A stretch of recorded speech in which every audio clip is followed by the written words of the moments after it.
Every mother wants to bring up a healthy child, but in war-ravaged Afghanistan, the odds of a baby surviving are not good.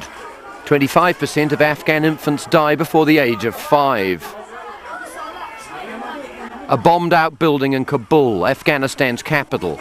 Mothers and babies crowd an emergency mini healthcare centre set up by UNICEF.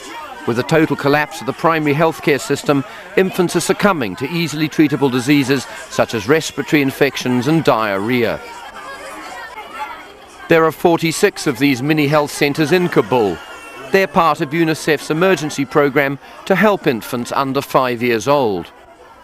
Displaced families particularly are also suffering from the impact of extreme poverty. Ghulam Rasul Tashi is UNICEF's assistant project officer in Kabul. We found about from 30 to 40% of the children malnourished here in Kabul city. This is due to the blockage of the route, because all the routes coming to Kabul were blocked. Rukia, a 31-year-old mother of 5, brings her youngest Zarmina to the centre. The doctor weighs her and measures her arm. Zarmina's middle arm circumference is only 12 centimetres and she tips the scales at only 6 kilos. Dr. Taj Mohammed says she's severely malnourished. The mother has 5 children, born one after the other.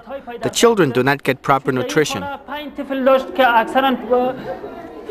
The doctor gives Rukia a ration of BP5 compressed food, high-protein biscuits.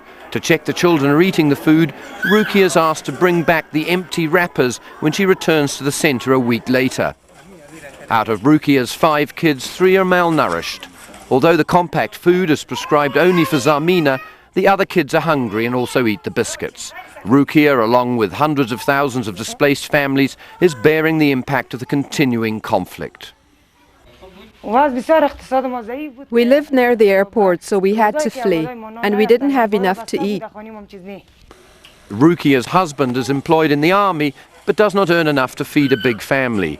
They've permission to live in this cramped apartment, but only temporarily. The tale of other mothers and their babies is the same. Fajima brings her youngest, Omide, to the clinic. Aside from being malnourished, Omide suffers from diarrhoea. I use 1 pack of rehydration salt in 1 litre of boiled water. In addition to health centres, UNICEF's humanitarian assistance in Afghanistan focuses on communities most severely affected by the fighting. It's helping rebuild infrastructures such as water, health and education. UNICEF Communication Officer Jeremy Hartley. The government has been left with virtually no infrastructure with which to work. It has very little income. It is unable to provide the social services, the safety net, the social safety net for vulnerable groups. The relief activities of UNICEF and other agencies have barely scratched the surface of the immense needs of the Afghan people. At most risk, as in all conflicts around the world, the women and children.